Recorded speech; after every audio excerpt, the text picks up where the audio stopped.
She's the deputy of the Dutch finance minister. And you're going to introduce her? So what I was thinking to do first is to have Thomas come and do openly, and then introduce you to the presentation, and then call for the panelists to come. Okay. Nice. Because otherwise, if you have the panelists here and you have the presentation, I'll be able to see the presentation. I don't know very well. I don't know.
Hello.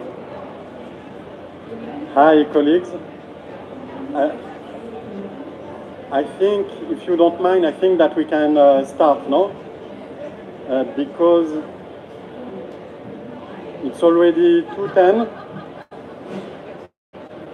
and actually we have only 45 minutes, no? So we have a colleague who is missing, Thomas Eriksson, who is doing the opening remarks, but we will start with the presentation. So if you don't mind, please take a seat here, and then I will call you for the panel. So again, thank you for being here today, and welcome to this session on advancing NDC finance for climate action in the Arab States. As you know, we are at a critical moment right now. We have countries that are finalizing the NDCs, And now is the moment to align the national fiscal policies to the national climate frameworks. This is especially critical when we talk about NDC implementation. And as you've heard, this COP is very much the COP of implementation. No? So there's no implementation without financing. And it's important that the financing and the Ministry of Finance are coming together with the Ministry of Environment for the implementation of the NDCs. So, as I said earlier, our colleague who should do the opening remark is not here, so we will start right away with the presentation. Thomas will be presenting the PowerPoint. Thomas Bello is the director of the Sustainable Finance Hub at UNDP. He's based in HQ in New York. And so this presentation will be about the regional stock-taking report on climate finance and fiscal policy alignment in the region. So this will be the occasion to share good practices, recommendation, and discuss among different stakeholders, including representatives from the government, on how can we advance financing for NDC implementation. So, Thomas, the floor is yours. Thank you. Oh, good grief. Thank you, Thomas. And here's another Thomas. And the other Thomas didn't show up probably because there were too many Thomases. And it would have been embarrassing. Colleagues, I will go through some slides which have a lot of detail. I'm sure that they will be circulated.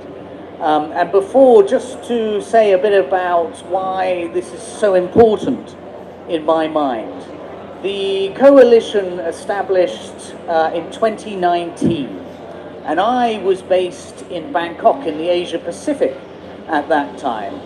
And I remember thinking to myself, as the Helsinki Principles were agreed, what an incredible framework, finally, for discussing across countries on progress being made, challenges being faced, opportunities that may be presented for ministries of finance to take a leadership role in climate action. So it's a really important conversation. I really invite any governments who are not yet part of the coalition to come and be part of the coalition. It's a wonderful network for learning and exchange and peer support. So here are the principles. Again, I'm not going to go through them. I'm going to use them to frame the knowledge, the data coming out from the Arab states. And this again is how important they are, because they give us a codification of knowledge to assess progress. Of course, I don't need to reiterate the facts that climate in the Arab states region is a serious challenge. One of the regions most affected in the world, with 14 of the 20 most water-scarce countries being in this region. But also emissions actually rising at more than double the global average. So yin and yang in respect of climate vulnerability and the emissions. Let me skip to the principles of 1 and 6. Now, if you'd seen the previous slide, you'd know what 1 and 6 are, but you won't remember, and I don't quite remember either. So I know there are people in this audience who are particularly involved. The Secretariat to the Coalition, Sharon, you're with us, but Ralien as well as a co-chair in the Coalition. Remind us, what Principle 1 is what? Aligning with the Paris Agreement. I'm testing them to see if they know. And, sorry, and what about number 6? What's 6? NDCs. So it's really aligning with the climate agenda, both global and your nationally determined contributions. And you'll see here, and this is so important when it comes to the finance agenda, that actually the costing of NDCs in the Arab states is pretty minimal. And if we think about trying to achieve ambitious NDCs, if we haven't even costed them, it's very unlikely we're going to invest in them. So that's quite I think, a stark picture, but congratulations to those countries that have taken that action forward.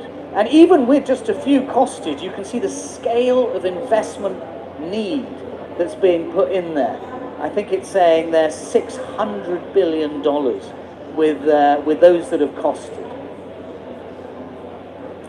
Now, critically important in integrating climate into the business of ministries of finance is engaging ministries of finance in the coordination structures, the institutional mechanisms that oversee NDC implementation. And here, again, you will see quite a patchy picture as to how ministries of finance are engaged or not. And I should say it's not just about being part of a committee, it's also, is there a certain leadership role? And in the Arab states, I don't believe there is a single country where the Ministry of Finance is in a co-lead role or leadership role on NDC implementation. Now that, again, is something to bear in mind as we think about the future. There we go. Okay, so I believe this is the last slide on 1 and 6 on alignment with Paris and NDCs. And here you're looking at fiscal alignment with the NDCs. And again, it's quite a patchy picture, but you will see some really interesting examples of reforms being taken forward in some countries, again, which provide some inspiration perhaps for other countries in the region. But fiscal policy alignment remains limited, so more that could be done in that respect. Carbon pricing, which is the third principle of the Helsinki principles. And here again, you see a little bit of a mixed picture. I think we're seeing actually perhaps a movement potentially in the wrong direction in terms of the way that we're looking at the pricing of carbon, because not one Arab state has yet implemented a carbon tax. Not one yet, not one yet. I'm sure there will be one that wants to pioneer that. And fossil fuel subsidies persist in all countries, consuming over 15% of regional GDP. So it's a very intensive fossil fuel subsidy economy, based economy in the region. So a bit of a mixed picture on the third of the Helsinki principles, which you'll see there. Now, Helsinki principle number 4, I know a little bit about because this is what I was engaged with in the Asia-Pacific region, and this is really integrating into budgetary frameworks and fiscal policy and modeling. And again, in comparison to some of the other regions of the world, there is not yet much progress in relation to budgetary and fiscal frameworks in terms of the integration of climate. Indeed, this may relate to some of the budgeting systems in the region. Medium-term fiscal planning is not a common feature of Arab states' budgetary management and fiscal planning, so that may be one reason. There are no common definitions of climate or climate finance in the region, which makes it also difficult to think through ways in which to bring these climate elements into budgetary frameworks. So, I think one area that is developing that I need to highlight is Jordan, Morocco, Tunisia, and the United Arab Emirates are developing a green taxonomy across those regions, which is interoperable. And you'll see here, very importantly on the green procurement side, such a huge opportunity for greening public investment, with public procurement, for example, in Morocco representing 24% of GDP. So if one was to implement green procurement practices, that could have a huge greening effect on the whole economy. And some I see here have developed procurement guidelines for greening procurement. Again, coming back to the fiscal side and to domestic revenue mobilizations, there are actually significant gaps in terms of domestic resource mobilization in line with tax to GDP ratios with an average of around 9.8%. In the OECD countries, that's more to 20% and over, so there is some room on domestic resource mobilization to explore, although there is high variability in the region. But again, there's a very heavy reliance on revenues from oil exportation.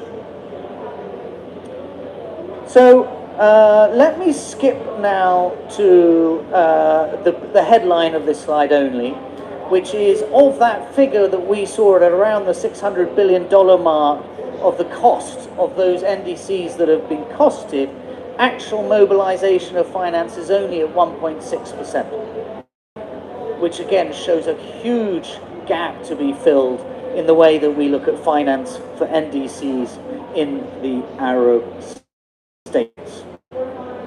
Let me come to the debt issue. And debt across all regions of the world is unsustainable, so it isn't necessary just to pinpoint the Arab states in that regard. But there is a heavy reliance on debt instruments for financing climate action in the Arab states, which makes it particularly vulnerable, the NDC implementation, to debt sustainability. And finally, on private finance, you'll see here a really good example. And again, I really want to highlight how the Helsinki principles provide a framework for exchange of knowledge and ideas and innovations. And here you'll see on the right of the screen, Jordan's green finance strategy is an example of a country looking to mobilize private capital behind their NDC. And you'll see a range of instruments and examples that hopefully provide inspiration also in other countries. Finally, I'm going to come to a set of recommendations, and particularly home in on Helsinki Principle 2, which I think is at the heart of the Helsinki Principles, which is really a focus on sharing of experience and expertise across countries. Here I am as UNDP presenting on some reviews of knowledge and data across the region, but the real value of the Helsinki Principles is in direct exchange across ministries of finance on the agenda. And that is the articulation of Helsinki Principle 2. And you'll see here how some of the Arab states are already engaging in that exchange of experience. Let me highlight a couple of recommendations, because there are many, and I don't want to make too many recommendations, or we may not get any of them taken up. But let me just highlight a couple. And I think the first one I want to highlight is the first bullet on the screen, which is the critical importance of institutional mechanisms and arrangements that not only have ministries of finance participating in NDC formulation and implementation, but have them leading, particularly around the investment element of NDC implementation. And I also think I'd just like to highlight the second bottom recommendation, is the importance, really critical importance, of integrating climate risk already into fiscal spending and macro fiscal planning, given the climate vulnerability of the region. And finally, at a regional level, I do hope some of these recommendations provide inspiration, maybe for Arab states, again, to both sign up to the coalition, but also to establish regional fora for exchange of experience, which I know have been established in other regions of the world. So with that, I'm going to finish my presentation where I started, which is really to hand from one Thomas back to another Thomas. Thank you, Thomas. And I will hand over to another Thomas, Thomas Eriksson. No, he's not here, unfortunately. So it's only two Thomas. So anyway, thank you so much for the presentation. I think it was very insightful, a lot of information, a lot of recommendation, as you said, a huge challenge ahead, but also a lot of opportunities, no? And I think this is why we are here, no? To discuss the opportunities, to discuss the way forward, and how we move from this situation that we are in towards action and actual implementation of the NDCs. So, without further ado, I will call the panel to the stage, and let me take my notes so that I don't pronounce your name correctly. Let me call first Engineer Bilal Shkarin, Director of Climate Change at the Ministry of Environment. You can sit here. At the Ministry of Environment in Jordan. Then we will have Mariam Jenaya, who is the Director of Cooperation at the National Waste Management Agency under the Ministry of Environment in Tunisia. Third, we will have Ms. Ralian Beckers. Ms. Beckers, you are Deputy of the Dutch Minister for Finance and co-chair of the Coalition for the Ministry of Finance for Climate. And then finally, we will have Daouda Ndiaye. Dr. Ndiaye is the lead climate change expert at the Islamic Development Bank. So thank you all for being here. Let me give you the mic. You all heard the presentation, you saw it. As I said, I think that there is a lot of opportunities ahead, and it's good to be with you to discuss this from the people that have actually the hand and the feet on the ground, no? So I will start with you, Engineer Bilal. We know that, and we saw in the presentation, that Jordan is one of the countries that is the most active, no, on linking the finance, the Ministry of Finance, and the Ministry of Environment for the NDC implementation. So how does Jordan envision the role of the Ministry of Finance in ensuring that the upcoming NDC 3.0 is effectively integrated into fiscal planning, budgeting, and national development framework? And then what mechanisms have proven effective in Jordan to ensure policy and implementation coherence between Ministry of Environment and Ministry of Finance? Thank you. Let me check. Can we say 5 minutes? 5 minutes each. Yeah? Yeah, good.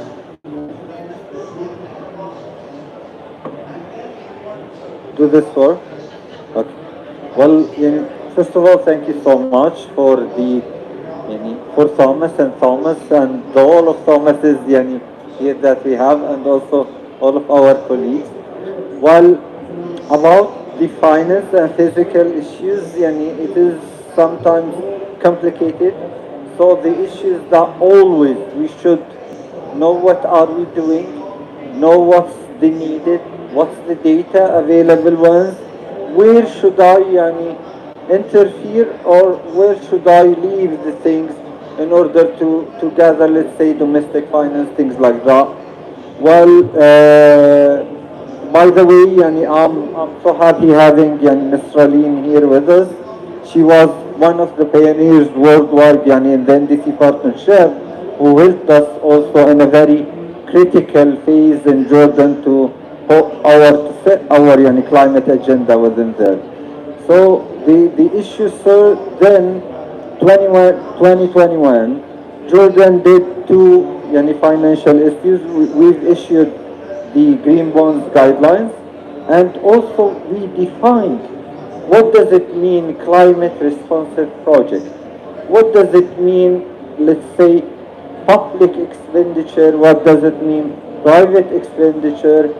What do we consider as a loan? Debt swap, is it a grant or a loan or things like that? So all of those been defined in unofficial instructions, and is published in Jordan in the General Gazette. So we started there.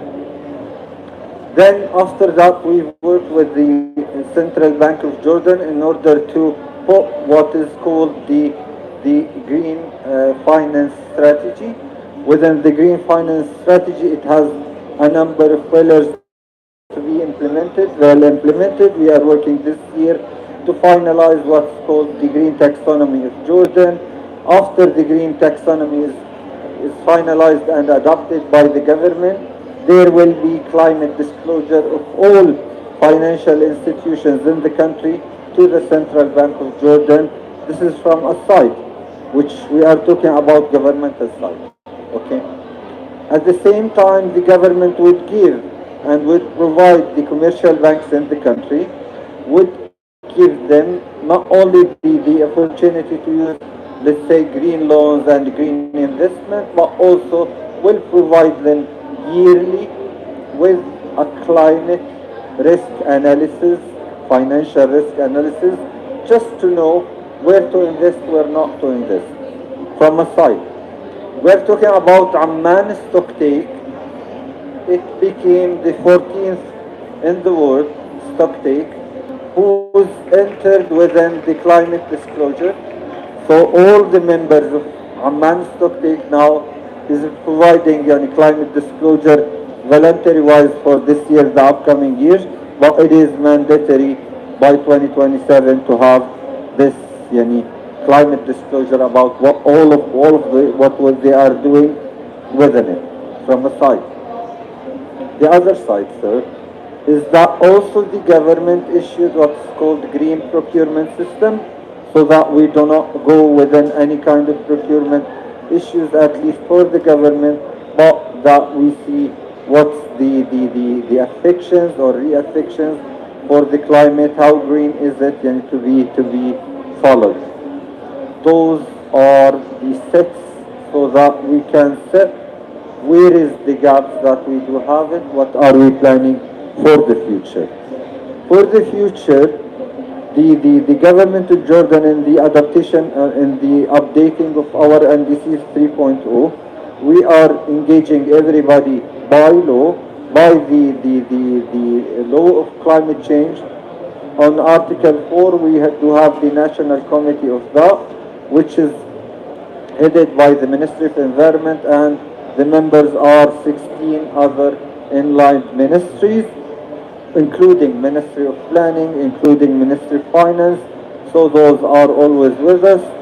Within creating the new NDCs, it has to be one of the pillars that is injected within the economic modernization vision which is in the country, and at the same time within the development plan at each sector. Okay. I don't know how long I still have, so please just notify me. So within those we can have what is the plan to reduce emissions, what is the plan to have some kind of adaptation and raise our resilience against the climate, what is the plan and how much do we need to have a very comprehensive gender strategy implementation in all of the sectors, the youth education, the youth engagement within that sector, and also how to build the way forward. Within that, it will be in a way or another a clearer vision about what is contributed from the government, the private sector, and what is contributed from the international cooperation and the international finance from outside. After developing that, the gaps will be shown in order to be filled, and the finance will be very well mobilized within it.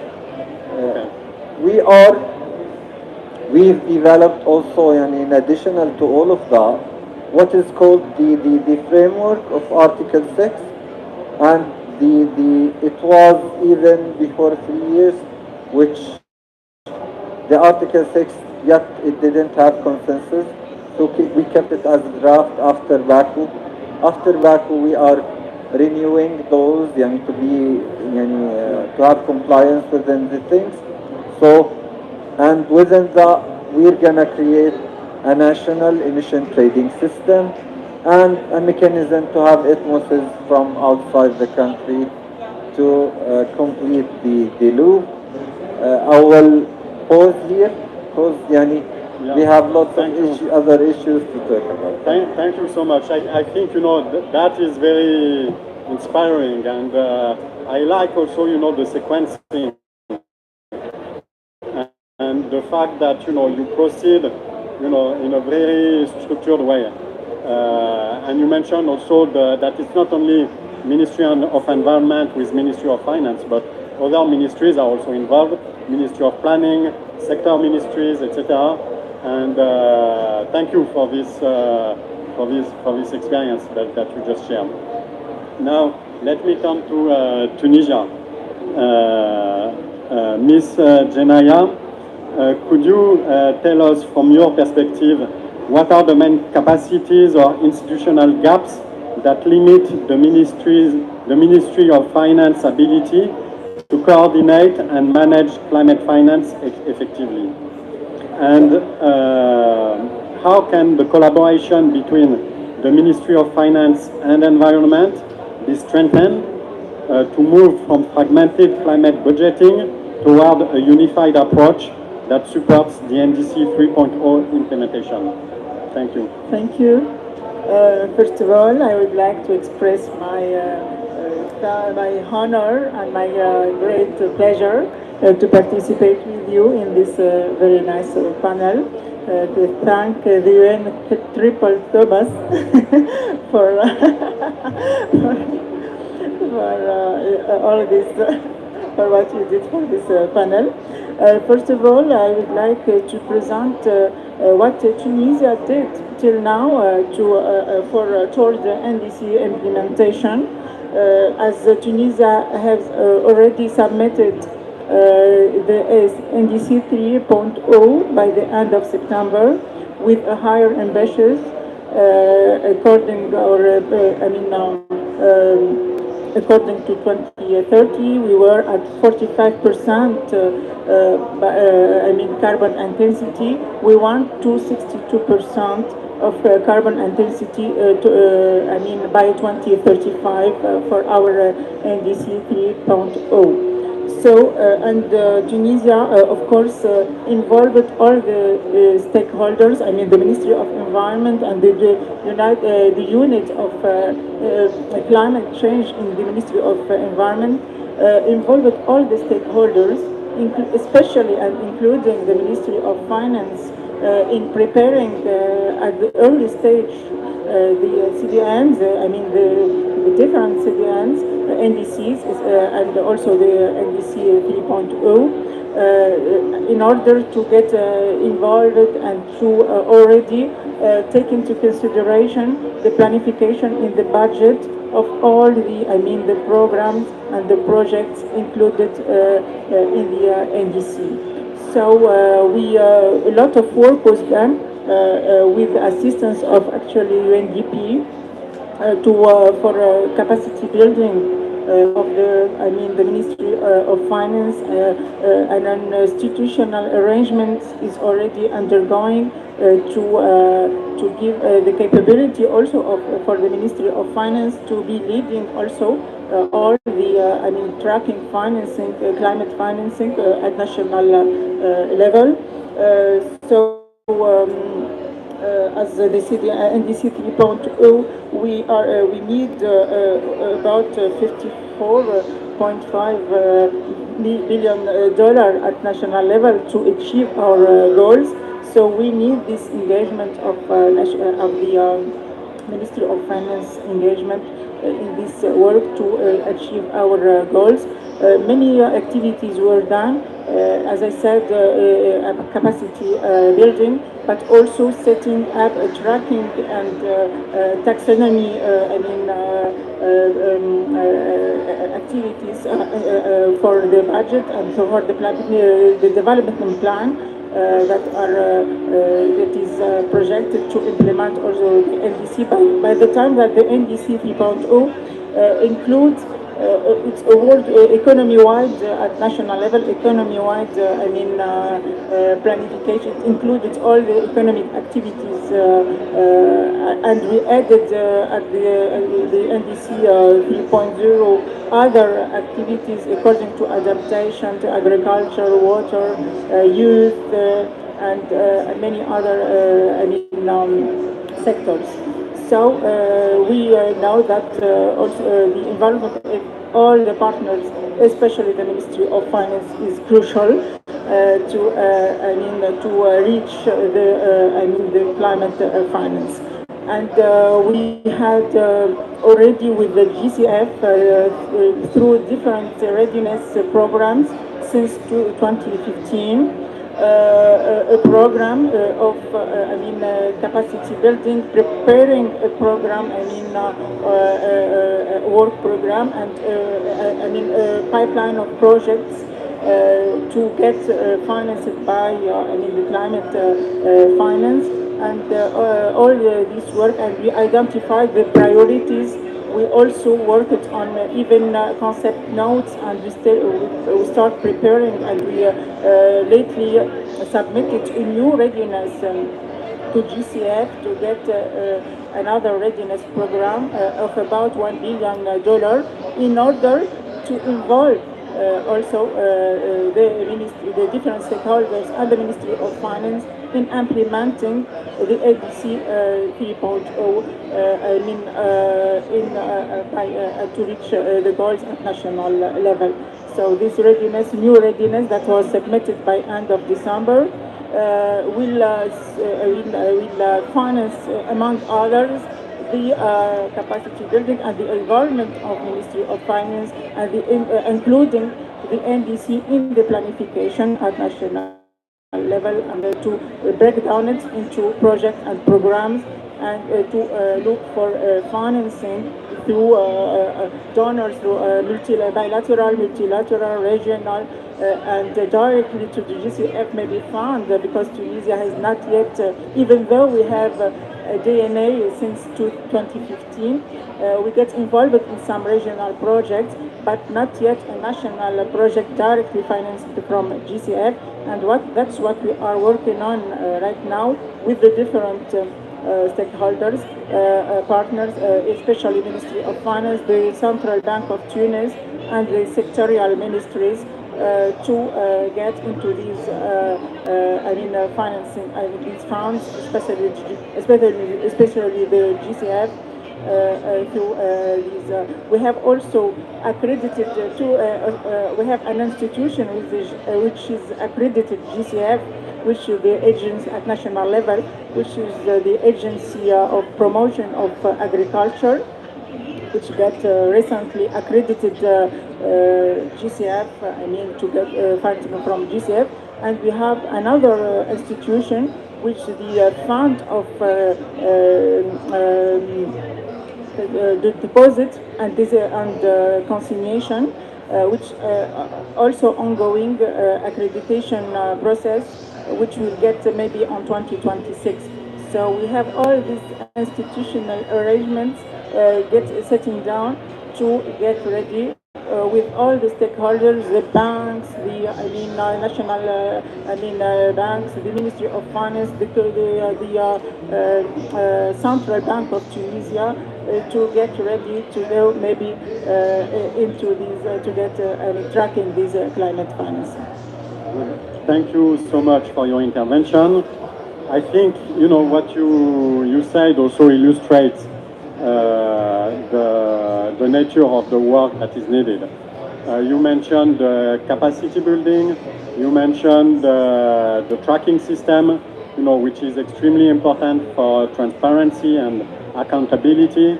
And we know that there won't be any financing if we are not capable of tracking and be transparent about the resources. You mentioned also as the colleague from Jordan, the multi-sector, multi-stakeholder dimension that requires a lot of coordination, and all of that requires resources. No, you mentioned the readiness. I think the colleague from and the GCF is not here, but the Readiness Fund are really much instrumental in getting countries, moving towards this type of maturity for the implementation and for the financing of the NDC. And I makes it maybe to also mention that we are working now on a framework law on climate change through, at national level, also on a regulation framework for carbon tax. Yes, carbon taxes. And we are also introduced that we are already involved in a cooperative approach under Article 6 by the time that Tunisia had already signed a GCM convention with the Japanese government, and we have one project, four ongoing projects under this cooperative approach. The first one will be implemented by 2026 in solid waste management, and 3 others are undergoing. So we're trying to mobilize all the sources to reach our CDM goals. Yeah, that's very important indeed. Now we will move to the next panelist, Ms. Beckers. What lessons can we draw from the coalition's experience to strengthen finance ministry's leadership in the climate agenda, especially in regions like the Arab states, which remained underrepresented in the coalition? And how could Arab states' participation in the coalition align with the COP30 President's initiative to mobilize $1.3 trillion in climate finance through a circle of finance ministers? Thank you. Thank you so much and for inviting us here. Very happy to be here. And I think very important to start with hearing from the countries. So it was great to hear from Jordan and Tunisia. Also, immediately we'll invite you to join the coalition because I think you have so many good experiences to share already. The coalition now has 100 member countries exactly, of which a few are from the Arab region, but indeed not that many. But there are a lot of good practices ongoing. So we welcome you to join that, where we can also strengthen each other's efforts and connect both in the region with the other Arab states that are involved, but also globally to see where there's overlying experiences where we can learn from each other. We come together as a coalition of finance ministers twice a year during the World Bank IMF annual and spring meetings, and the last ministerial meeting was last month. And at the annual meetings, we always launch a climate action statement where we try to combine together all the climate policy measures that finance ministries are taking globally. And we now have about 500 actions from 70 countries. And we have a database online that shows all of that, and that also helps countries in advancing their own peer learning. So if you want to implement new policies, you can look at which countries, which finance ministries globally are already undertaking those actions, so we can connect and learn from each other. Some key insights from this year included that finance ministries are advancing financial and market instruments to mobilize climate investments. Countries are also further improving governance, planning and risk management for climate action, and finance ministries are strengthening economic resilience against climate impacts. And we also see, so we both have the overarching trends globally, but we also have actions from countries, finance ministries nationally, including in the Arab region, where you see countries already implementing a range of measures. We saw some in the presentations, we heard some from you, but we also have a very active countries such as Egypt, working on introducing some tax on petroleum products, so moving into some of the carbon pricing measures, also tax breaks on green hydrogen, and gradually phasing out some fossil fuel subsidies, which indeed is a big topic in the region. Morocco as well, promoting greater alignment between NDC targets and fiscal economic policies through the national budget process, and Bahrain mobilizing climate finance through financial regulations by implementing ESG reporting guidelines. So we see from our network that there is good work ongoing, but we also have a fantastic report by UNDP that shows us what else there is to do, such as improving mandates on climate action and climate finance leadership from the finance ministries, improving in the areas of phasing out and repurposing harmful subsidies, which even in countries like my own is actually a very challenging topic. So that's also a really nice aspect of the coalition, that you think it's partially it's regionally where we can connect, but we can also connect globally because maybe there's ways that we can learn from totally different regions like Central America, South America, where there's also a lot of work on this ongoing on implementation. So we can exchange on how to actually implement these policies from the finance minister's perspective.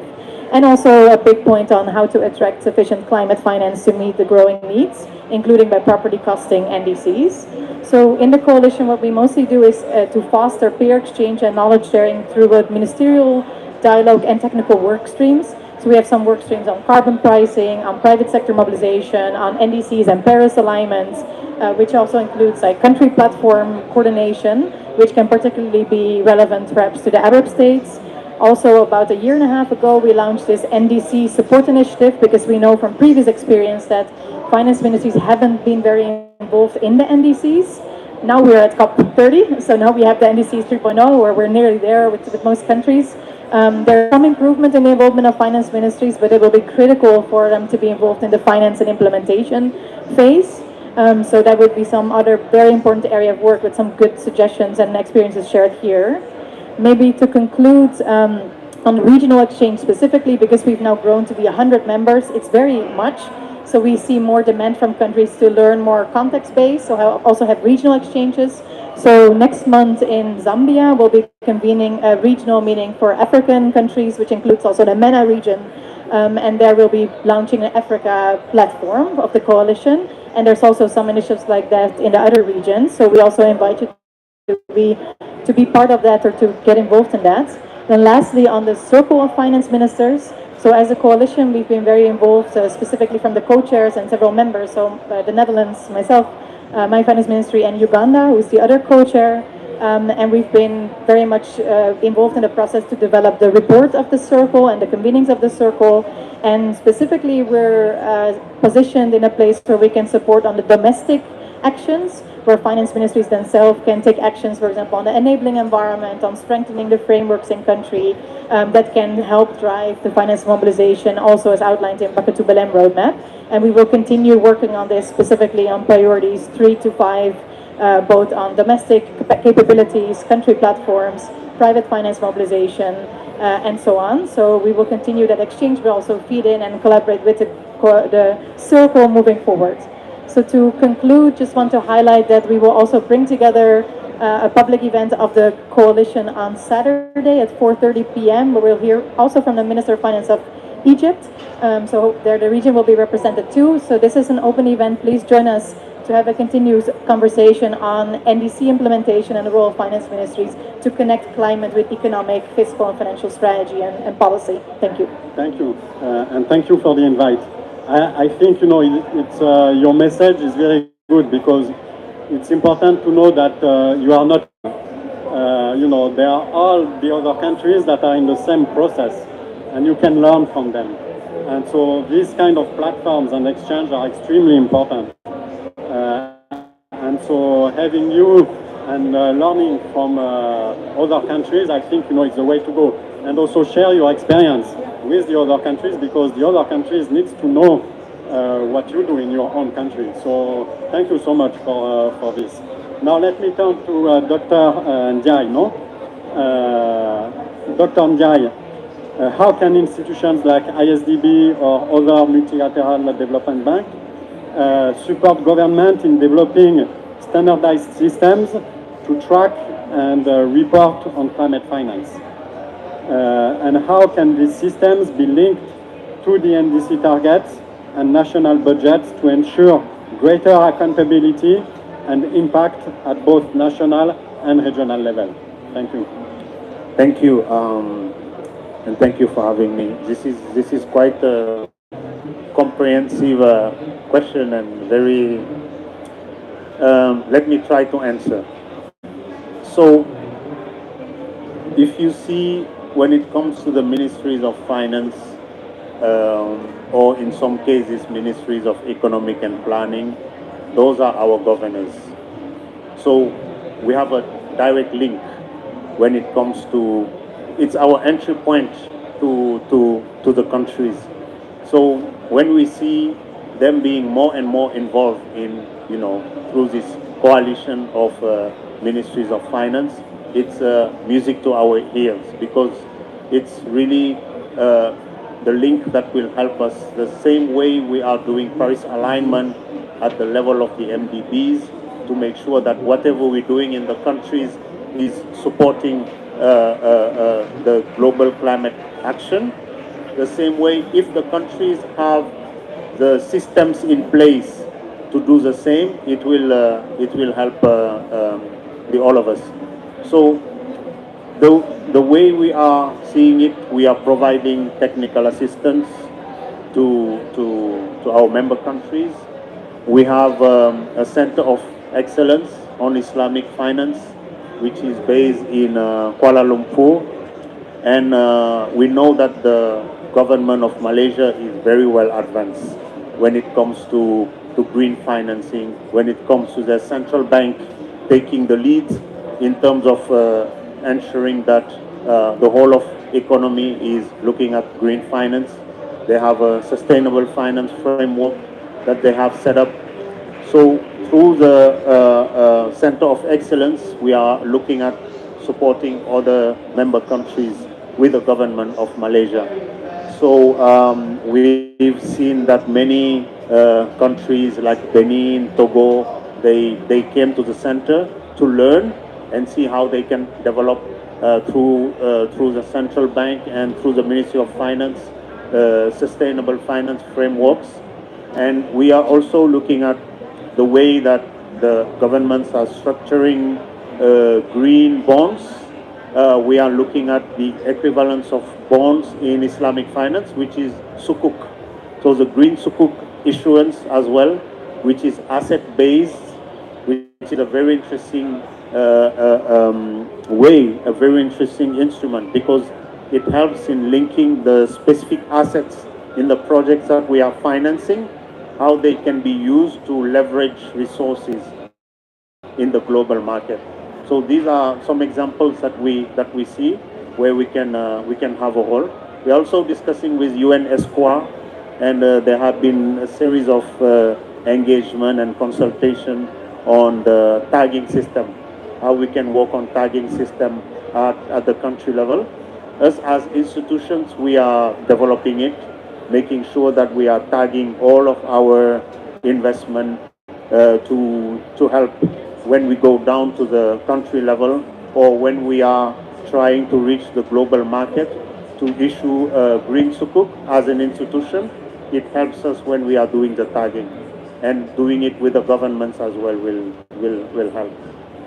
Thank you. Okay, thank you so much. And indeed, the question again of capacity came up strongly in your intervention. And so you know that the ISDB has a center for capacity building, so that is great. I know that we are a bit late, so I will conclude. I will conclude by taking the invitation to the side event on Saturday, so that we can continue the conversation. And then also I would like to say that, you know, this report of UNDP is not a UNDP, it's your report. So now, you know, we really need to look at how do we implement, how do we take the recommendation, and how do we make it live, you know, and make it something useful. So I really count on you and on the collaboration that we have between our organization to take this report and make it something that is valuable and that is actionable for the implementation and concrete action on climate in the Arab State region.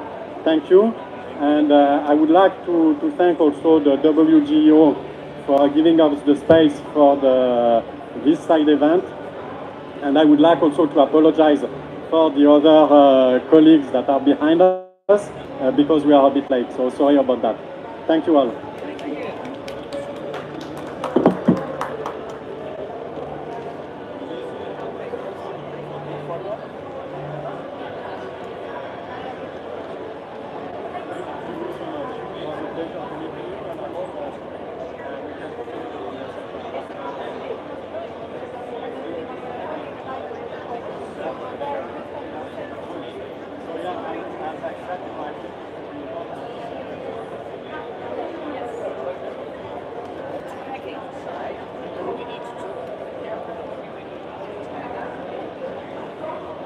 in Asia, it's tag team.